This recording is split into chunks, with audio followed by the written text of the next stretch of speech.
இப்போ உள்ள காலங்களில் நான் சொல்வது உண்டு. நான் வந்து கர்த்தரை மகிமைப்படுத்தபடியான வாழ்க்கை தான் வாழ்கிறேன். அதாவது நான் தவறு செய்த ஆண்டவரின் கன்சிவாக தானே, நான் நல்லா தானே இருக்கிறேங்கிற விதமாக தான் அநேக பேர் சொல்கிறது உண்டு. சில பேர் கஷ்டப்படுவாங்க, அவங்கள சொல்லுவாங்க, அவங்க செய்ய தண்டனை வந்து அவருடைய வாழ்க்கை இப்படி இருக்குது. சில பேர் தவறு செய்வாங்க, அந்த வாழ்க்கை நல்லா இருப்பாங்க, அவங்க சொல்லுவாங்க, நான் நல்லா தான் கடவுளுடைய கிருபையால நான் நல்லது செய்கிறேன், நல்லா இருக்கிறேன். வசனம் சொல்லுது மல்கியா 2:17, உங்கள் வார்த்தைகளினாலே கர்த்தரை வருத்தப்படுத்துகிறீர்கள், ஆனாலும் எதனாலே அவர்கள் வருத்தப்படுத்துகிறோம் என்கிறீர்கள்.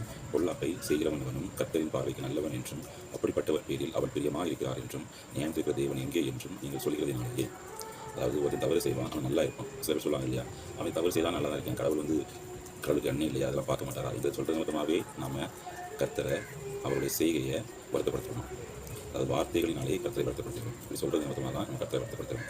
நியாயம் தீர்க்கிற நாள் ஒன்று இல்லைங்க. அதில் யார் என்ன செய்தாலோ அவளுக்கு அதற்கேற்ற பலன் கிடைக்கும். அதெல்லாம் நம்ம யாரும் நியாயம் தீர்க்கப்படாதபடிக்கு நம்ம இருக்க வேண்டியது என்னதுன்னா, நம்ம கர்த்தருக்குள்ள கரெக்டாக இருக்கமா, ஒழுங்காக இருக்கமா, அவர் வருத்தப்படாமல் இருக்கமா, அதான் பார்க்க வேண்டியது. அடுத்த ஆள் குற்றப்படுத்தி அடுத்த ஆள் ஆண்டு தண்டனை கொடுக்காம இருக்காரு எங்கள் விதமாக சொல்கிறது மொத்தமாக எந்த பிரச்சனையும் இல்லை. அது நம்மளுடைய வேலை இல்லை, அது அவருடைய வேலை, அது அவர் பார்த்துக்கொள்வார். நம்மளுடைய வேலை என்னதுன்னா, கர்த்தருக்குள்ளாக நம்ம ஒழுங்காக இருக்கணும், கர்த்தரை வருத்தப்படுத்தாதபடிக்கு.